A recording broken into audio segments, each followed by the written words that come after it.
एक छोटा सा गांव था, नाम था सोनापुर। वहां एक गरीब दंपति किशन और मीरा अपनी रोजी रोटी के लिए आलू पूरी का ठेला चलाते थे। उनकी पूरी का स्वाद लाजवाब था। मसालेदार आलू की सब्जी, ऊपर से हरी मिर्च और धनिया की खुशबू, और फूली फूली गरम पूरी। लेकिन पता नहीं क्यों अब उनके ठेले पर कोई आता ही नहीं था। उसी गांव में मोहन नाम का एक आदमी भी आलू पूरी बेचता था। उसके ठेले पर रोज इतनी भीड़ रहती कि जगह भी नहीं मिलती थी। एक दिन दो ग्राहक वहीं बात कर रहे थे। अरे भाई, ये मोहन की पूरी में वो बात नहीं है। स्वाद तो किशन वाली पूरी में है, पर जाने क्यों पैर खुद ब खुद मोहन के ठेले की ओर खिंच जाते हैं। सही कहा रे। पहले तो रोज किशन की पूरी ही खाते थे। उसकी आलू की सब्जी में जो तीखापन था वो तो मजा दे देता था। हाँ, अब तो बस मन ही नहीं करता उसके ठेले पर जाने का। उधर किशन अपने ठेले के पास अकेला खड़ा चुपचाप सब सुन रहा था। वो मन ही मन बोला, पहले तो मेरे ठेले पर भी भीड़ लगती थी, अब सब मोहन के पास क्यों जा रहे हैं? क्या उसने कोई जादू कर दिया है क्या? उस रात मोहन ने अपना ठेला जल्दी समेटा। सारे आलू पूरी बेच चुका था।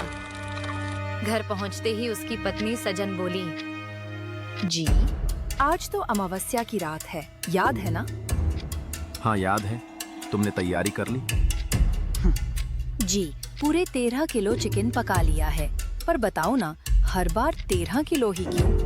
10 या 20 क्यों नहीं? अरे भगवान, मैंने उसे 13 तारीख को ही नींद से जगाया था। अब उसे हर अमावस्या को 13 किलो चिकन चाहिए। अगर नहीं दिया तो हमें ही खा जाएगा। सजन कांप गई। क्या? आपने उसे जगाया क्यों? मोहन धीरे से बोला, पगली, उसी की वजह से तो हमारी पूरी बिकती है, वरना हम भी किशन की तरह बैठे रहते। उसके कारण ही हमारे अच्छे दिन आए हैं, उसका शुक्र मानो। दोनों कुछ देर खामोश रहे। बाहर हवा में अजीब सी सिहरन थी। फिर मोहन बोला, चलो अब सो जाओ, मैं जाकर उसको चिकन खिलाकर आता हूँ। आखिर वो कौन है जो हर अमावस्या को 13 किलो चिकन मांगता है? अगली सुबह सूरज की किरणें गांव की पगडंडियों पर फैल चुकी थीं। मोहन अपने ठेले को चमका रहा था। तेल गर्म हो चुका था और पूरी तलने की खुशबू पूरे चौराहे में फैल रही थी। उसके चेहरे पर वही आत्मविश्वास था। आज फिर भीड़ लगेगी। उधर किशन अपने ठेले पर उदास बैठा था। बर्तन सजे थे, आलू की सब्जी तैयार थी, पर ग्राहक कोई नहीं। वह मन में बोला, कभी मेरे ठेले पर भी भीड़ रहती थी। अब तो जैसे गांव वालों को मेरा चेहरा भी नहीं दिखता।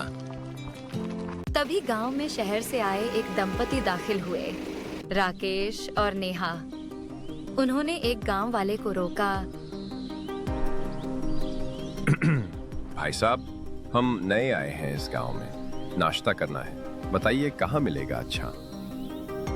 सबसे बढ़िया नाश्ता तो मोहन के ठेले पर मिलता है, यहीं पास में है। दोनों ने शुक्रिया कहा और चल पड़े। जब वे मोहन के ठेले के पास पहुंचे तो वहां भारी भीड़ लगी थी। अरे जी, यहाँ तो बहुत भीड़ है। कितना इंतजार करें? सही कहा, चलो कहीं और देखते हैं। तभी नेहा की नजर पास में पड़े एक सुनसान ठेले पर पड़ी। देखो उधर, वो ठेला कितना साफ है और खुशबू भी कितनी अच्छी आ रही है। हाँ चलो वहीं चलते हैं। वो दोनों किशन के ठेले पर पहुंचे। किशन ने उन्हें देखकर मुस्कुराते हुए कहा, आइए सर, मैडम गरम गरम आलू पूरी दूं? हाँ भाई, 2 प्लेट देना। पूरी एकदम फूली हुई होनी चाहिए। किशन ने स्नेह से 2 प्लेट परोसी। दोनों ने पूरी चखी। वाह, ये तो वाकई लाजवाब है। सच में भाई, तुम्हारी पूरी का तो कोई जवाब नहीं। पर एक बात बताओ, इतने बढ़िया स्वाद के बाद भी यहाँ कोई ग्राहक क्यों नहीं? क्या बताऊं साहब, उस मोहन ने कुछ जादू कर रखा है। गांव वाले अब मेरे ठेले की तरफ देखते भी नहीं। आप शहर से हैं इसलिए बच गए, नहीं तो आपके पैर भी उसी के ठेले की ओर खिंच जाते। अरे भैया, ऐसा कुछ नहीं होता। अपने कर्म देखिए, जादू टोने पर क्यों दोष डालते हैं। इतना कहकर दोनों चले गए, पर उधर मोहन यह सब दूर से देख रहा था। वह तुरंत अपना ठेला समेटकर जंगल की ओर निकल गया। अंधेरा घिरने लगा था। जंगल के भीतर वह एक पुरानी गुफा में दाखिल हुआ। भीतर से कुछ मंत्रों की आवाज आई। हवा भारी हो गई और ठीक 10 मिनट बाद वह पसीने से तर हाँफता हुआ बाहर निकला। अगली सुबह वही शहर वाले फिर नाश्ते के लिए निकले। सुनो जी, पता नहीं क्यों मेरा मन उस मोहन के ठेले पर जाने का कर रहा है।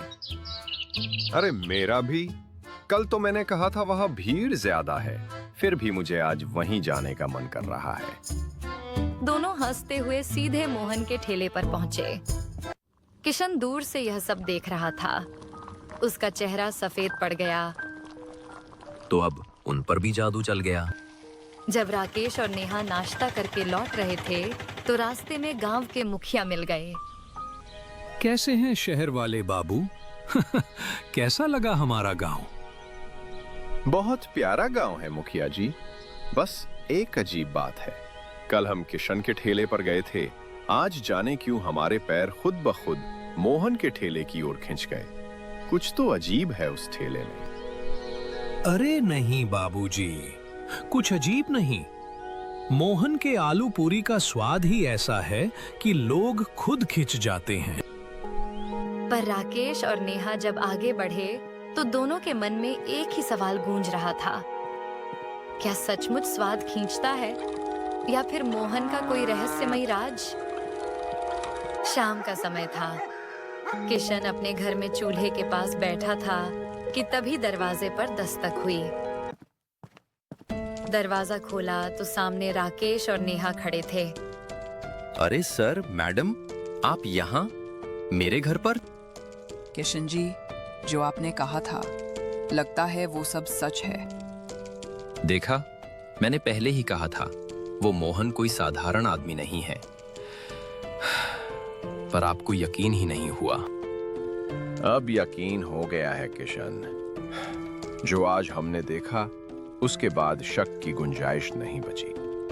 किशन हैरान होकर बोला, क्या देखा आपने? हमने मोहन को जंगल की तरफ जाते देखा। एक थैली में कुछ था, शायद वही राज छिपा है वहां। तो फिर देर किस बात की? चलो आज उस जादू का पर्दा फाड़ ही देते हैं।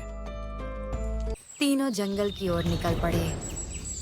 हवा ठंडी थी, पेड़ झूम रहे थे और चारों तरफ एक रहस्यमय सन्नाटा था।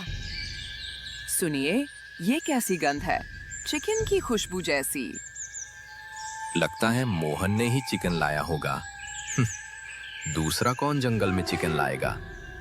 कुछ दूर जाने पर उन्हें एक पुरानी गुफा दिखाई दी। गुफा के भीतर से किसी के बड़बड़ाने की आवाज आ रही थी, जैसे कोई मंत्र पढ़ रहा हो। किशन सुनो, ये आवाज मोहन की लग रही है। मुझे डर लग रहा है, वापस चलें? नहीं नेहा जी, अब पीछे नहीं हटेंगे, चलिए। तीनों धीरे धीरे गुफा के अंदर गए। उस रात के बाद किशन, राकेश और नेहा को किसी ने फिर कभी नहीं देखा। कहते हैं तीनों उसी गुफा में कैद हो गए और मोहन का राज राज ही रह गया। अगली सुबह मोहन ने हमेशा की तरह अपना ठेला लगाया, मुस्कुराते हुए पूरी तलने लगा और इसी तरह खत्म हो गई कहानी। एक लालची आलू पूरी वाली